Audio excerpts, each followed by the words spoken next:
During dinner, my mother-in-law laughed at me and said that if I disappeared tomorrow, no one would miss me. I'm going to tell you something that might sound familiar, but I promise you, every word is true. My name is Louise, and 8 years ago, I thought I had found my forever. You know that feeling when you meet someone and suddenly the future makes sense? That was me and David. We had this shared vision of building something beautiful together. A home, a family, a life that would make all those romantic movies seem pale in comparison. Those first few years were everything I had dreamed of.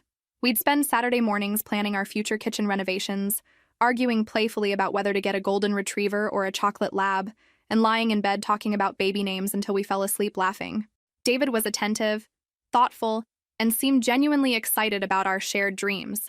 We bought our first house together when I was 26 and he was 28, a charming 2-bedroom with a picket fence that needed painting and a garden that begged for someone to care about it. But somewhere around our 5th year together, something shifted. It wasn't dramatic at first, just small changes that I convinced myself were normal relationship evolution. David started checking his phone more during our conversations. He became less enthusiastic about our weekend projects. When I'd suggest painting the guest room that we'd always planned would become the nursery, he'd find reasons to postpone it. "Maybe next month," became his favorite phrase. The change was so gradual that I almost convinced myself I was imagining it. You know how it is when you're living inside something. You adjust to each small shift until one day you wake up and realize you're in a completely different relationship than the one you started with. That's exactly what happened to us. I remember the exact moment I first felt truly alone in my marriage. We were at Home Depot, looking at paint samples for that guest room we'd been talking about for months. I was excited, holding up different shades of soft yellow and sage green, explaining how we could make it gender neutral but still warm and welcoming. David was standing next to me, but he might as well have been on another planet. When I asked his opinion, he just shrugged and said, "Whatever you think is fine." That phrase, "whatever you think is fine," became the soundtrack of our relationship. It was his response to everything from dinner plans to vacation ideas to major life decisions. At first, I thought he was being supportive, letting me take the lead. But gradually, I realized he wasn't being supportive at all. He was checking out, leaving me to carry the weight of our shared dreams alone, while he slowly backed away from everything we had planned together. Looking back now, I can see that 5th year was when David started building walls I didn't even know existed. But at the time, I just tried harder, thinking that if I could be patient enough, loving enough, understanding enough, we'd find our way back to those Saturday morning conversations about our future. I had no idea that our problems were about to get so much worse, or that the man I thought I married was about to show me exactly who he really was under pressure. If only I had known then what I know now, that some people retreat from love when it gets real, and that all the patience in the world can't change someone who doesn't want to grow up. By year 6, we had officially started trying for a baby. I remember how excited I was the first month we decided to stop using protection. I had visions of surprising David with a positive test, maybe hiding it in his coffee cup or wrapping it up as a little gift. But month after month, my period would arrive right on schedule, and each time felt like a small death of hope. After 8 months of trying naturally, my doctor suggested we run some tests. Nothing major, she assured us, just routine blood work and a few examinations to make sure everything was functioning as it should be. I was nervous but optimistic. David seemed supportive, holding my hand during appointments and asking the right questions. For a moment, it felt like we were a team again. The tests revealed that I had some minor hormonal imbalances that could be affecting ovulation, but nothing that couldn't be treated with medication and monitoring. The doctor was encouraging, explaining that many couples face similar challenges and that with the right treatment, our chances were very good. I left that appointment feeling hopeful for the first time in months. But fertility treatment is not for the faint of heart. The hormone injections made me emotional and physically uncomfortable. I had to go in for blood draws and ultrasounds every few days, tracking my cycle with scientific precision that sucked all the romance out of the process. David started treating our scheduled intimacy like a chore, often sighing heavily or checking the time when I'd tell him the fertility app said it was the right moment. "This doesn't feel natural anymore," he complained one evening after I'd reminded him that we were in our peak window. "It's like we're machines following a schedule." I tried to explain that this was temporary, that once we got pregnant, things would go back to normal. But David seemed to shut down more with each passing month. The man who used to hold me when I cried about negative pregnancy tests started staying late at work during my most emotional days. He'd come home to find me crying over another failed cycle and just pat my shoulder awkwardly before disappearing into his home office. After 18 months of treatments, 3 failed IUI procedures, and countless negative tests, I suggested we take a break and consider IVF. Our doctor had mentioned it as the next logical step, explaining that it would give us better odds and more control over the process. But when I brought it up to David, the conversation changed everything between us. "I don't think I can do this anymore," he said quietly, not even looking at me. We were sitting at our kitchen table, the same table where we'd once planned our future, and he was delivering what felt like a death sentence to our dreams. "This whole process is consuming our entire life. We never talk about anything else. You're always upset about something. Either the medications are making you sick, or you're devastated about another negative test, or you're researching new treatments online until midnight." I stared at him, feeling like he'd slapped me. "You're giving up? Just like that?" "I'm not giving up. I'm being realistic. Maybe we're not meant to have kids. Maybe we should focus on what we do have instead of chasing something that might never happen." But here's what really broke my heart. It wasn't just that David was ready to give up on having children. He was giving up on us. He stopped asking how my appointments went. He stopped pretending to care when I got excited about a new treatment option. He even stopped touching me except for the scheduled times. And even then, he seemed like he was just going through the motions. I found myself facing not just infertility, but the crushing realization that the man I'd married wasn't willing to fight for our dreams when things got difficult. While I was pushing through the physical and emotional toll of treatment, hoping we'd come out stronger on the other side, David was already mentally checking out of our marriage. The worst part was the silence. We stopped talking about the future entirely. That guest room remained unpainted, a constant reminder of the family we weren't building, and the husband who had decided it was too hard to keep trying. Just when I thought our marriage couldn't get more complicated, David's mother called with what she described as a health scare. Patricia, that's David's mom, had been having some dizzy spells, and her doctor wanted to run more tests. She was scared to be alone, she said, and could she possibly stay with us for a few weeks while she figured things out? I should have said no right then and there. My gut told me this was a mistake, but David was already saying, of course, that family comes first, and that we had plenty of room. What could I do? Say no to a sick mother-in-law?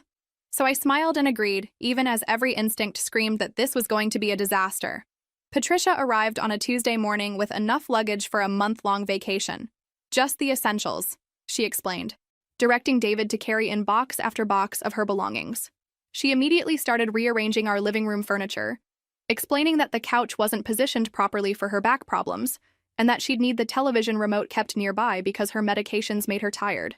Within the first week, I realized that Patricia's health scare seemed to conveniently disappear whenever she wanted to do something she enjoyed. She was too weak to help with dishes, but perfectly fine to spend hours on the phone gossiping with her sister. She couldn't possibly cook for herself, but had the energy to criticize every meal I prepared. "Louise, dear," she'd say with that fake sweet voice that made my skin crawl, "don't you think this chicken is a little dry?" David's father, God rest his soul, always said I made the most tender chicken. Maybe I should show you my secret. David would light up whenever his mother praised her own cooking or offered to help me in the kitchen. He never seemed to notice that her help always came wrapped in criticism, or that she managed to make me feel incompetent in my own home. Instead, he'd encourage her suggestions, saying things like, "Mom always did make amazing chicken," or "Maybe you could teach Louise that recipe." The few weeks turned into a month, then 2 months. Every time I gently asked about her health or her timeline for going home, Patricia would suddenly feel dizzy or mention that her doctor wanted her to avoid stress. David would immediately jump to her defense, reminding me that she was going through a difficult time and that we should be patient. But here's what really started to drive me crazy.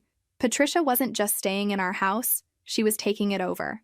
She rearranged my kitchen cabinets because this layout doesn't make any sense.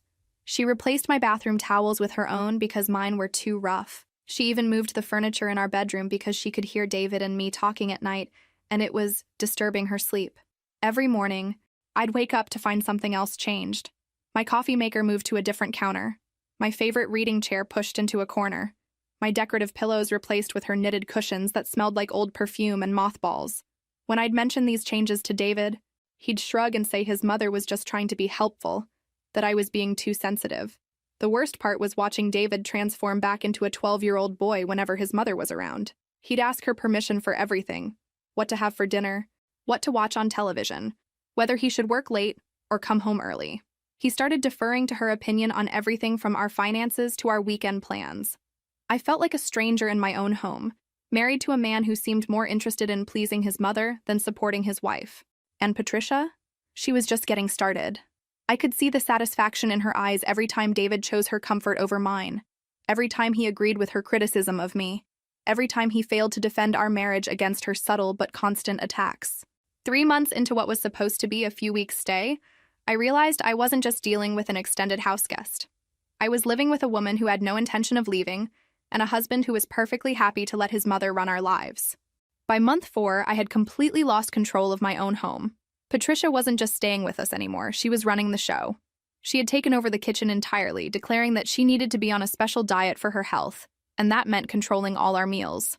She'd wake up early to start cooking, filling the house with the smell of overly salted food and vegetables boiled until they were colorless mush. "Louise, sweetie," she'd say when I'd try to cook something for myself, "you really shouldn't be eating so much processed food. No wonder you're having trouble getting pregnant. A woman's body needs proper nutrition." Then she'd launch into a lecture about fertility and diet that somehow always ended with her explaining how quickly she'd gotten pregnant with David.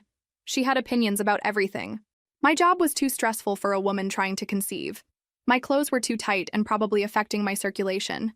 My housekeeping wasn't thorough enough. She'd run her finger along surfaces and tusk disapprovingly at dust I couldn't even see. She even criticized the way I folded laundry, insisting that David's shirts needed to be done a specific way to avoid wrinkles. The most infuriating part was watching David's response to all of this. Instead of the partner I'd married, I was living with a man who acted like he was still living in his childhood bedroom. Every morning, Patricia would ask him what he wanted for breakfast, and he'd actually consider the options like he was ordering from a menu. She'd pack his lunch in a paper bag with his name written on it in her careful handwriting, and he'd thank her with a kiss on the cheek like he was 10 years old heading off to school. When I'd try to talk to David about boundaries, he'd get defensive immediately. "She's just trying to help, Louise. She feels useful when she can take care of us. It's not hurting anything." But it was hurting everything. I couldn't have friends over because Patricia would hover and make comments about their appearance or their life choices. I couldn't relax in my own living room because she'd positioned herself as the permanent occupant of her chair, complete with a TV tray table covered in her medications, reading glasses, and tissues. I couldn't even have a private conversation with my husband because she had an uncanny ability to appear whenever we were talking, usually with some urgent need that required David's immediate attention. The breaking point came when I discovered she'd been going through our mail. I caught her sitting at the kitchen table with our bank statements spread out in front of her, making notes in a little notebook. "Patricia, what are you doing with our financial information?" She didn't even look embarrassed. "Oh, I was just trying to help you organize your bills, dear. David mentioned that you've been stressed about money with all those medical treatments, and I thought I could help you budget better. You know, when David was young, I managed every penny of our household finances. I'm quite good at finding ways to save money." When I told David about this invasion of privacy, he actually defended her. "She's just trying to help, Louise. Maybe we could use some financial advice right now. Mom's always been good with money." That's when I realized I wasn't just married to David anymore.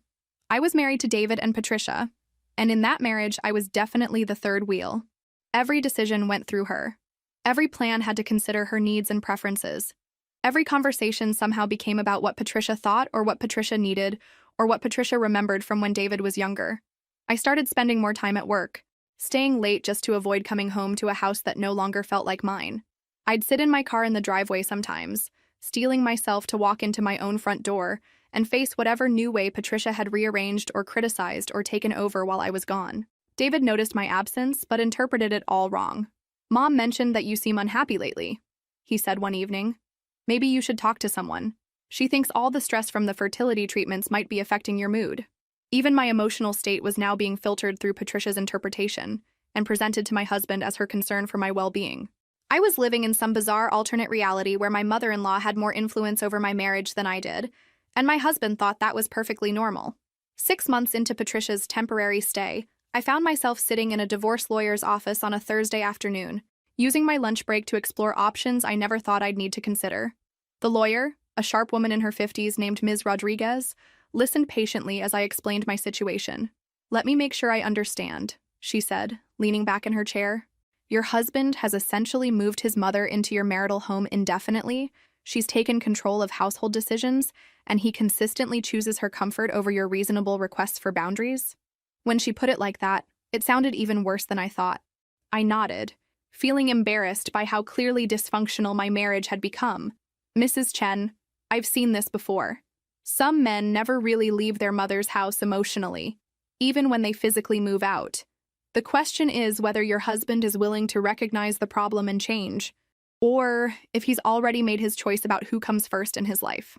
Driving home that day, I couldn't stop thinking about her words. David had made his choice, hadn't he? Every time Patricia criticized me and he stayed silent, he was choosing her. Every time she took over some aspect of our home and he praised her for being helpful, he was choosing her. Every time I asked for support and he told me I was being too sensitive, he was choosing her. I started paying closer attention to David's behavior, and what I saw made me sick. He wasn't just failing to defend me. He was actively seeking Patricia's approval for everything. Before making any decision, even small ones like what to watch on TV or whether to get takeout for dinner, he'd glance at his mother to gauge her reaction. If she frowned, he'd immediately change course. If she smiled, he'd puff up with pride like a little boy who'd just gotten a gold star. One evening, I suggested we go out for dinner, just the two of us. It had been months since we'd had any alone time, and I thought maybe getting away from Patricia's constant presence might help us reconnect. David seemed interested until his mother overheard our conversation. "Oh, you two go ahead," she said in that martyred tone she'd perfected. "I'll just stay here by myself. Don't worry about me, I'll find something in the refrigerator. I hope I can figure out how to work the microwave without David here to help me." Within minutes, David was backpedaling. "Actually, maybe we should just order pizza and stay home. Mom's not feeling well. And I don't like the idea of leaving her alone." I wanted to scream. Patricia wasn't sick. She was manipulative. But David couldn't see it, or didn't want to see it. He was so eager to be the good son that he'd completely forgotten how to be a husband. That night, I lay in bed listening to David and Patricia talking quietly in the kitchen. She was praising him for being so considerate, telling him what a good son he was, how lucky she was to have raised such a caring boy. And David was eating it up, his voice warm and happy in a way it hadn't been when talking to me in months. I realized I wasn't married to a man at all.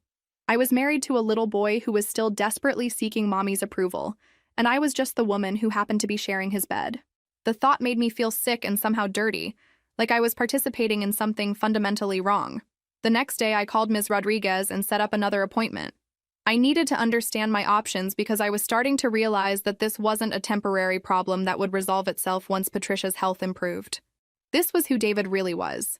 A man who would never prioritize his wife over his mother, who would never fully commit to building an adult relationship because he was too comfortable being taken care of like a child. I found myself looking at other couples when I was out, wondering how many wives were actually married to grown men versus overgrown boys who'd never learned to choose their own family over their family of origin. I started to understand why some women stayed single rather than settling for a man who couldn't cut the apron strings. The saddest part was remembering the man I thought I'd married, confident, independent, ready to build a life with me. That man had been an illusion, and Patricia's presence had revealed the truth. David had never really left home. He'd just temporarily moved his dependence to a different address. Now that Mommy was back, he didn't need to pretend to be grown up anymore. The final straw came during David's birthday dinner, 7 months after Patricia's arrival. She had insisted on hosting it at our house, inviting David's entire extended family, his aunt, uncle, 2 cousins, and their spouses. I offered to help with the menu planning and preparation, but Patricia waved me off with a dismissive smile. "Oh no, dear, you just focus on looking pretty. I want everything to be perfect for my son's special day. And you know how particular I am about my cooking." She spent days preparing David's favorite childhood meals, filling our house with relatives who barely acknowledged my presence. I felt like a stranger at my own husband's birthday party, watching Patricia hold court in my dining room, accepting compliments on the decorations she'd chosen and the food she'd prepared in my kitchen. Everything was going wrong, but I was trying to keep the peace. Then Patricia's sister Margaret started asking about children, the way family members always do at gatherings. "So when are we going to see some little ones running around? You two have been married long enough?" I felt my face flush, but before I could respond, Patricia jumped in with her own commentary. "Well, Margaret, some women just aren't naturally maternal. You know, Louise is very focused on her career, and with all the stress she puts on herself, it's no wonder her body isn't cooperating. I keep telling David that maybe they should just accept that some couples aren't meant to have children." The room went silent. I could feel everyone's eyes on me, could see the mixture of pity and judgment on their faces. But what made it infinitely worse was watching David's reaction. Instead of defending me, instead of shutting down his mother's cruel commentary, he actually nodded along. "Mom's probably right," he said, avoiding my eyes. "We've been trying for a while and Louise gets really stressed about it. Maybe it's just not meant to be." I sat there in stunned silence as Patricia continued, encouraged by David's agreement. And honestly, Louise has never been very good at managing the household anyway. Just last week, I had to reorganize the entire pantry because she had no system at all. Can you imagine trying to raise children in such chaos? Sometimes I think God knows best. David laughed. Actually laughed at his mother's assessment of my failings as a potential mother and wife. His aunt chuckled too, nodding as if this was perfectly reasonable dinner conversation. I looked around the table at these people who were supposed to be my family, who were treating my fertility struggles and my competence as sources of entertainment. "Louise is lucky she has me here to help," Patricia continued, really warming up to her audience now.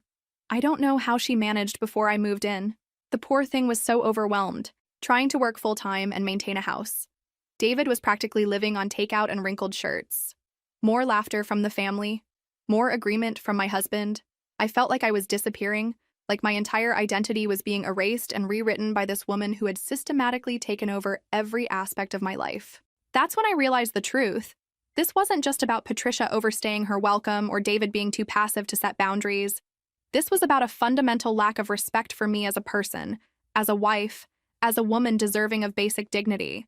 David wasn't just failing to defend me, he was actively participating in my humiliation, using me as a source of bonding material with his mother.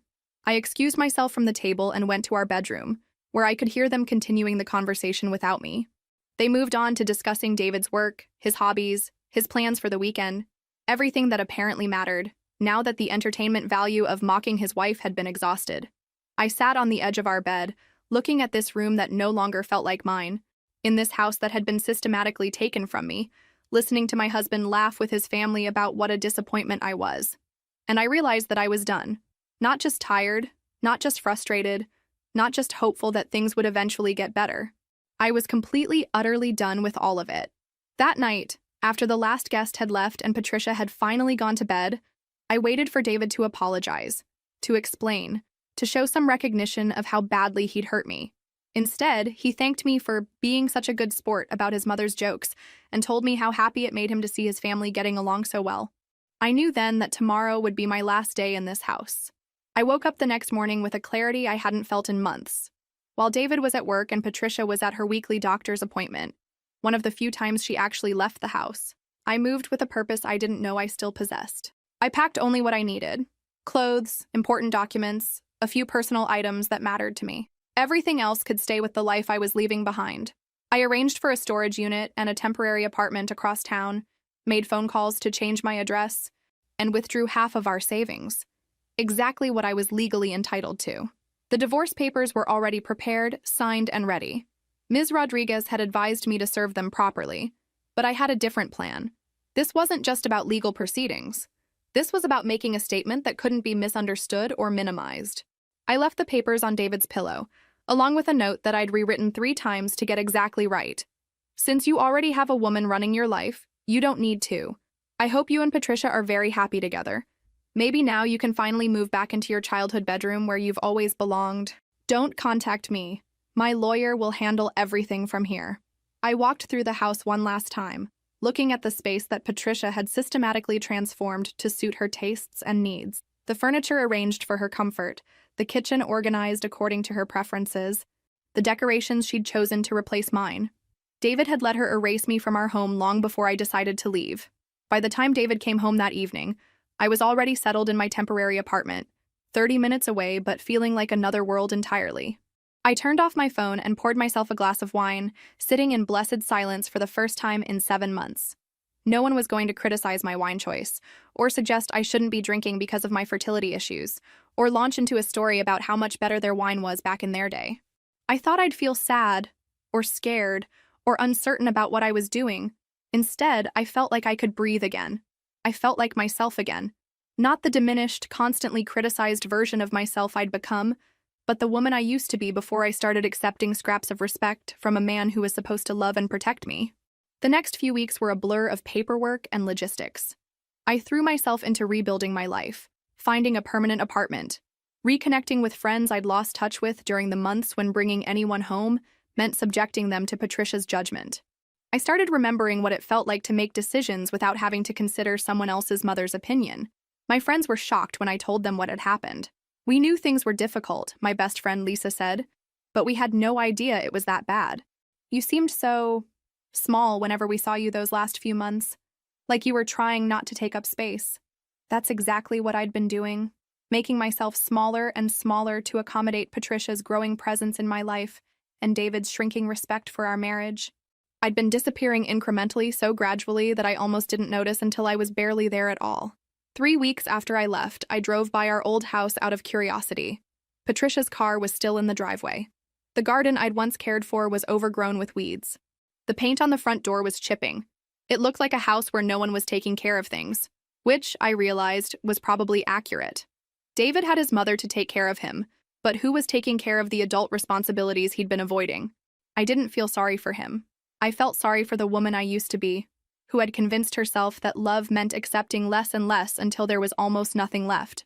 I felt proud of the woman I was becoming, who had finally said enough and walked away from a situation that was never going to improve. For the first time in months, I was excited about my future. A future that belonged entirely to me, where my opinions mattered, and my needs were considered, and my dignity was non-negotiable. It felt like coming back to life after a long illness, like remembering who I was before I lost myself in a marriage to a man who never grew up. Living alone for the first time in my adult life was like discovering I had superpowers I never knew existed. I could eat dinner at 10 o'clock at night if I wanted to. I could leave dishes in the sink without someone commenting on my housekeeping standards. I could watch whatever I wanted on television without negotiating or enduring passive-aggressive sighs about my choices. The silence was intoxicating. No one was analyzing my every move, criticizing my decisions, or offering unwanted advice about how I should be living my life. I started remembering what it felt like to trust my own judgment, to make choices based on what I wanted, rather than what would avoid conflict or criticism. I redecorated my new apartment exactly the way I'd always wanted our house to look. Bright colors, plants everywhere, art that made me happy instead of tasteful neutrals that offended no one. I hung photos of my friends and family, bought books that interested me, and filled my space with things that reflected who I actually was, rather than who someone else thought I should be. The most amazing discovery was how competent I actually was when no one was constantly undermining my confidence. I handled the divorce proceedings efficiently, managed my finances without Patricia's helpful oversight, and even learned to fix a few things around the apartment that would have required David's immediate consultation with his mother in our old life. I started going out with friends again, accepting invitations I would have declined before, because bringing anyone home meant subjecting them to Patricia's judgment and David's awkward attempts to please everyone simultaneously. My social life came back to life, and I realized how isolated I'd become during those months of walking on eggshells in my own home. Work became more fulfilling too. Without the constant stress of going home to conflict and criticism, I had energy to focus on projects I'd been neglecting. My colleagues noticed the change, commenting that I seemed more confident and engaged. I even got promoted to a position I'd been hoping for but hadn't felt ready to pursue while my personal life was in chaos. But the biggest change was internal. I stopped second-guessing myself constantly. I stopped mentally rehearsing conversations to avoid triggering someone's disapproval. I stopped making myself smaller to make others more comfortable. I remembered what it felt like to take up space unapologetically, to have opinions without immediately doubting them, to exist without constantly seeking approval. Dating wasn't even on my radar yet, but I found myself noticing things about other relationships that I'd never paid attention to before. I watched couples in restaurants and grocery stores, observing the dynamics between them. Some women looked exhausted, constantly managing their partner's moods and needs. Others looked confident and secure, comfortable in partnerships where both people seemed to respect each other. I realized I'd never had the second kind of relationship with David, even in our best times. There had always been an undercurrent of me working to earn his attention and approval, of managing his emotions and making things easy for him. I'd mistaken that emotional labor for love, thinking that's what wives were supposed to do. Now I understood the difference between a partnership and a caretaking arrangement. I'd been David's emotional manager, trying to keep him happy and comfortable while neglecting my own needs. When Patricia arrived, she simply took over that role, and David seamlessly transferred his dependence from me to her without ever learning to depend on himself. 6 months after leaving, I barely recognized the woman I'd been during the final year of my marriage. That woman had been anxious, defensive, constantly trying to prove her worth to people who had already decided she was lacking. This woman, the one I was becoming, was calm, decisive, and completely uninterested in anyone's approval except her own. I wasn't bitter about David or even angry at Patricia anymore. They were perfect for each other. He needed someone to make all his decisions and manage his emotional life, and she needed someone to control and fuss over. I had been the obstacle to their perfect codependent relationship, and removing myself had probably made both of them happier. The revelation was liberating. I didn't have to fix David or teach him to be an adult. I didn't have to prove my worth to Patricia or win some imaginary competition for his loyalty. I could simply be myself, a complete, capable woman who didn't need anyone else's approval to feel valuable. Friends started commenting on how different I seemed. "You're glowing," my colleague Sarah said during lunch one day. "There's something lighter about you, like you're not carrying some invisible weight anymore." She was right. I had been carrying the weight of constantly trying to earn love and respect that should have been freely given. I started saying no to things that didn't serve me, without elaborate explanations or apologies. I stopped over-explaining my choices or seeking validation for my decisions. I discovered that I actually had excellent instincts when I trusted them instead of constantly doubting myself to avoid conflict.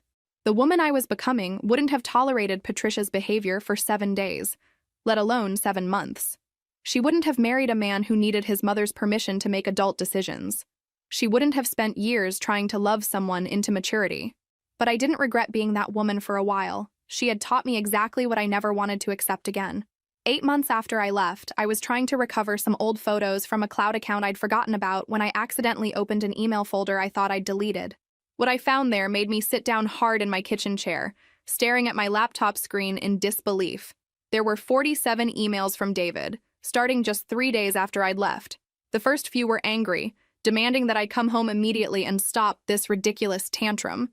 He accused me of being selfish and dramatic, of abandoning our marriage over minor disagreements about his mother's visit. But as I scrolled through the messages, watching the timestamps span across months, I'd been blissfully unaware of his attempts to contact me. The tone changed dramatically. By week 3, the anger had shifted to confusion. "I don't understand why you're doing this. Mom says she was only trying to help, and I thought we were handling everything fine." Month 2 brought the first hints of desperation. "Louise, please just call me back. Let's talk about this like adults. I know we can work things out if you'll just come home and we can discuss this rationally." He was still framing it as my problem to solve, my responsibility to return and fix what I had broken by leaving. But somewhere around month 4, something shifted. "I've been thinking about what you said in your note, and maybe I haven't been seeing things clearly. Could we at least meet for coffee? I miss talking to you." For the first time, he sounded less certain that I was the one who needed to change. The emails from months 5 and 6 were harder to read. David had apparently started therapy, something I'd suggested years earlier that he'd dismissed as unnecessary. My therapist helped me understand some things about boundaries and family dynamics. "I think I owe you an apology, but I want to give it to you in person." By month 7, he was writing things I'd waited years to hear. I asked Mom to move back to her own place. It wasn't easy, and she's not happy with me, but I realize now that I should have done it months ago. I should have protected our marriage instead of making you feel like an outsider in your own home. The most recent emails from just 2 weeks ago were almost heartbreaking in their honesty. "I know I don't deserve another chance, but I finally understand what I lost. I wasn't being a husband to you. I was still being a son first, and that wasn't fair to either of us. I've been learning to make decisions without asking for Mom's opinion, and it's scary but also liberating." I sat there reading message after message of David apparently becoming the man I'd always hoped he could be, but only after I'd left him. He wrote about setting boundaries with Patricia, about realizing how much he'd depended on both of us to manage his emotional life, about understanding why I'd felt so alone in our marriage. "I keep wanting to call you when something good happens at work, or when I figure out how to fix something around the house by myself, or when I stand up to Mom about something. I want to tell you that I'm learning to be the kind of man who deserves a partner like you, but I know it's too late for us." The last email, sent just 5 days ago, was the shortest and somehow the most devastating. "I signed the divorce papers today. I hope you're happy, Louise. I really mean that. You deserve to be happy, and I'm sorry it took losing you for me to grow up. I'll always love you." I closed the laptop and walked to my window, looking out at the life I'd built without him. Part of me felt vindicated. I'd been right that David could change, that he could learn to be an independent adult. But I'd also been right that it would only happen if I stopped enabling his immaturity by accepting it. The timing felt cruel. Here was evidence that David had finally done the work I'd begged him to do for years, had finally prioritized our marriage over his mother's comfort, had finally started becoming the partner I'd needed him to be, and it had only happened after I'd given up and walked away. But as I sat with those feelings, I realized something important. The fact that David could change didn't mean I owed him the chance to prove it to me. The fact that he'd finally grown up didn't erase the years of feeling invisible and unimportant in my own marriage. The fact that he missed me now didn't obligate me to return to a relationship that had nearly destroyed my sense of self-worth. I felt sad for both of us.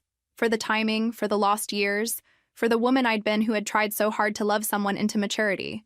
But I didn't feel regret about leaving. Some lessons can only be learned through consequences, and some growth only happens when comfortable situations become uncomfortable enough to force change. I couldn't stop thinking about those emails, so I did something I probably shouldn't have.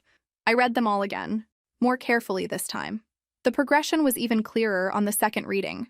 David's journey from anger to self-awareness was documented in painful detail across 8 months of messages I'd never seen. In month 3, he'd written about Patricia finally going home, but framed it as her decision. Mom decided she was feeling better and wanted to get back to her own routine. By month 5, he was more honest. I had to ask Mom to leave. She wasn't happy about it, and she's been calling every day to complain about how ungrateful I am. But I'm starting to understand why you felt so unwelcome in our own house. The financial struggles he mentioned were eye-opening. Without me contributing to household expenses and without Patricia managing everything, David had apparently struggled to keep up with basic responsibilities. I never realized how much you handled that I just took for granted. The bills, the scheduling, the planning. I thought it all just happened automatically. He wrote about therapy sessions where his counselor helped him recognize patterns he'd never noticed. Dr. Martinez asked me to describe a typical conversation between you, me, and Mom, and when I said it out loud, I could hear how often I asked for Mom's opinion instead of discussing things with you. I could hear how I'd dismiss your concerns by saying you were being too sensitive instead of actually listening to what you were telling me. The most revealing emails were about his relationship with Patricia after I left. Mom keeps asking when you're coming back, and when I tell her we're getting divorced, she says it's probably for the best because you were never right for me anyway. Hearing her say that made me realize she was never trying to help our marriage. She was trying to prove that no woman could take care of me like she can. He described setting boundaries that I'd begged him to establish years earlier. I told Mom she can't just drop by without calling first, and she cried and said I was choosing strangers over family. It took me this long to understand that choosing my wife over my mother isn't betraying family. It's creating my own family. David had apparently gone through our old photo albums and found pictures from our early years together. I was looking at photos from our first apartment, and I could see how happy you looked. Then I found pictures from the last 2 years, and your smile looks forced in every single one. I did that to you. I let Mom do that to you. I'm so sorry. Louise. The emails revealed other changes, too. He'd started cooking for himself, learning to do laundry properly, managing his own schedule without Patricia's input. Yesterday, I made a decision about refinancing the house without asking anyone's opinion, and then I realized it was the first major choice I've made independently in years. It felt terrifying and amazing at the same time. But the most heartbreaking part was reading about his loneliness and regret. I thought having Mom around made me feel loved and supported, but really it just made me feel like a child. Being alone in this house is hard, but it's also teaching me to be comfortable with my own company. I never learned that before. I always needed someone taking care of me. In his most recent emails, David wrote about understanding why I'd had to leave so dramatically instead of trying to work things out gradually. Dr. Martinez explained that some people only change when the consequences become impossible to ignore. You tried to talk to me for years, but I kept minimizing your concerns because I could. You had to show me what losing you actually meant before I'd take it seriously. He'd apparently had several difficult conversations with Patricia about boundaries and respect. Mom finally admitted that she never thought you were good enough for me, and that she was trying to prove you couldn't handle being a wife and mother. She said she was protecting me from making a mistake. I told her that the only mistake I made was not protecting you from her. Reading about David's growth should have made me happy. It meant I'd been right about his potential. Right that he could become the partner I'd needed him to be. But instead, it made me incredibly sad. All of this self-awareness, all of this emotional maturity, all of these changes I desperately wanted, they'd only come after I'd given up and left. The timing felt like the cruelest irony. Here was proof that David could learn and grow and change. but only after he'd lost the person who'd believed in his potential the most. He'd become the man I'd always known he could be.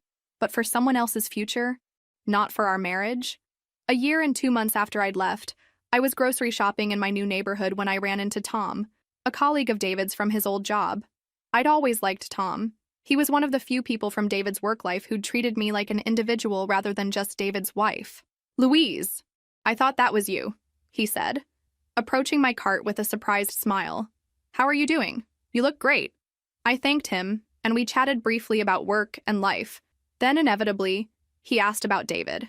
"I heard you guys separated. I'm sorry. I always thought you two seemed happy together." "We're divorced now," I said simply. "It was the right decision for both of us." Tom nodded, looking a bit uncomfortable. Well, he's having a rough time. I saw him a few weeks ago at a coffee shop downtown, and he looked pretty rough around the edges. I wasn't sure if I should say anything to you." After Tom left, I couldn't shake the image of David looking rough around the edges. Despite everything, I didn't want him to be suffering. I wanted him to be okay, to have learned from our marriage and moved on to build something healthier with someone else. 3 days later, I got my answer about Tom's comment. I was coming home from work when I saw a familiar figure sitting on the steps of my apartment building. David looked up as I approached, and Tom hadn't been exaggerating. He looked terrible. He'd lost weight, his clothes were wrinkled, and there were dark circles under his eyes that suggested he hadn't been sleeping well. "Hi, Louise." His voice was quiet, uncertain. "I know I shouldn't be here, but I needed to see you. Just once." I stood there holding my work bag, looking at this man I'd been married to for 8 years, feeling like I was seeing a stranger. "How did you find where I live?" "Tom mentioned he'd seen you in this neighborhood. I know it's wrong to just show up like this, but you changed your number and blocked me on social media. I needed to apologize in person. I could have told him to leave. I should have told him to leave. Instead, I found myself sitting down on the steps next to him, maintaining careful distance between us. You have 10 minutes. David took a shaky breath. "I read your note again yesterday, the one you left with the divorce papers. About me already having a woman running my life. You were right. I wasn't married to you. I was still married to my mother, and I expected you to just accept being the other woman in my own marriage." He talked about therapy, about the painful process of recognizing how he'd failed as a husband. He told me about Patricia's angry reaction when he'd finally set boundaries, how she'd accused him of being ungrateful and weak. She said you'd brainwashed me against my own family. It took me 6 months to realize that standing up for my wife against anyone, even my mother, isn't betrayal. It's what husbands are supposed to do. "David," I interrupted gently, "I'm glad you've learned these things. I really am. But I know it's too late," he said quickly. "I know I destroyed something that can't be fixed. I'm not here to ask you to come back. I just needed you to know that I finally understand what I lost and why you had to leave the way you did." We sat in silence for a moment. Then David pulled an envelope from his jacket pocket. "These are the final divorce papers. I signed them. I also wanted to give you this." He handed me a check. "It's your half of the house equity. I sold it last month." I looked at the check, surprised by the amount. "You didn't have to do this." "Yes, I did. You put just as much into that house as I did, even though only my name was on the deed. That was another way I failed you, making you feel like a guest in your own home." He stood up slowly. "I won't bother you again, Louise. I just wanted you to know that losing you taught me how to be the kind of man who might deserve love someday. Maybe not yours, but someone's." As he walked away, I felt a complicated mixture of sadness and closure. This was the David I'd always believed existed underneath the boy who'd never learned to choose his wife over his mother. But seeing him now, mature and self-aware and finally taking responsibility for his choices, only confirmed that I'd made the right decision in leaving. Some people can only learn through loss. Some growth only happens when the comfortable option disappears. David had become the man I'd always hoped he could be, but only after he'd lost the woman who'd believed in that potential the most. 2 years after I left David, I'm sitting in my favorite coffee shop on a Sunday morning, reading a book and enjoying the kind of peaceful weekend that once seemed impossible. The woman I am now barely recognizes the woman who used to tiptoe around her own house, constantly managing other people's emotions and needs while neglecting her own. I never did remarry, though I dated someone wonderful for about 8 months. Marcus was everything David hadn't been: confident without being arrogant, independent without being distant, respectful of my boundaries and opinions.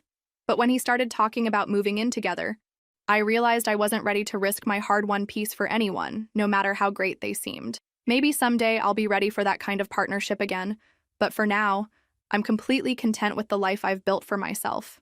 My career flourished once I stopped pouring all my emotional energy into a marriage that was draining me. I got 2 more promotions and now manage a team of 12 people. My colleagues often comment on my calm confidence and decision-making skills, qualities that were always there but had been buried under years of second-guessing myself to avoid conflict at home. I bought my own house 6 months ago, using David's equity payment as a down payment.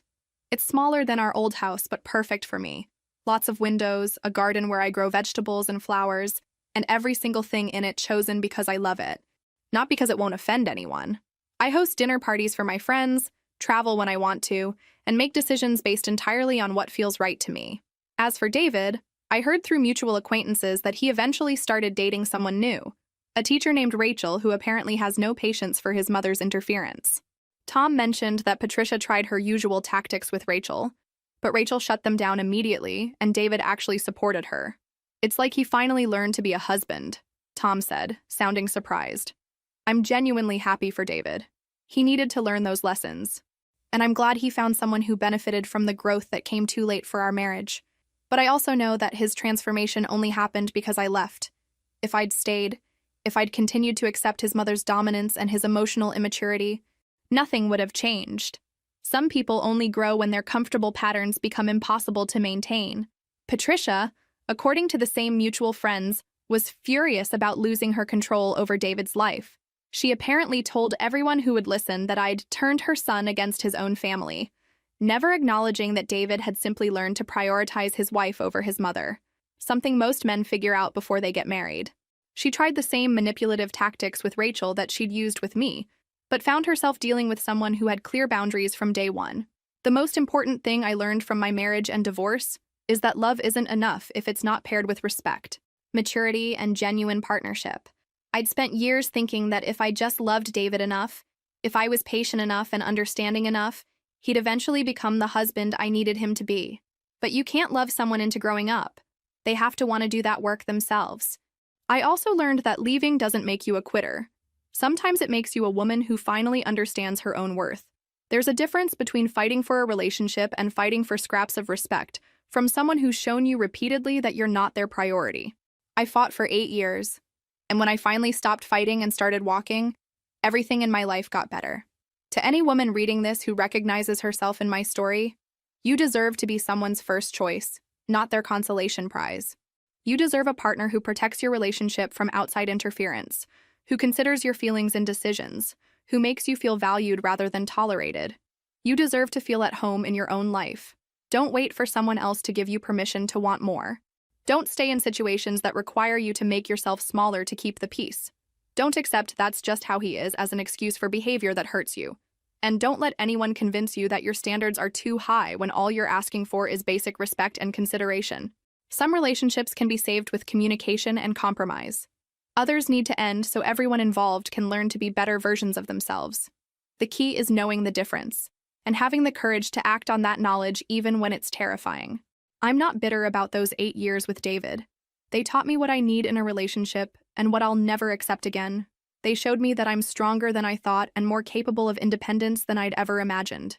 They led me to this life I've built, where every day belongs to me and every choice reflects my values and desires. That's not settling for less. That's finally understanding that I was always enough, exactly as I am.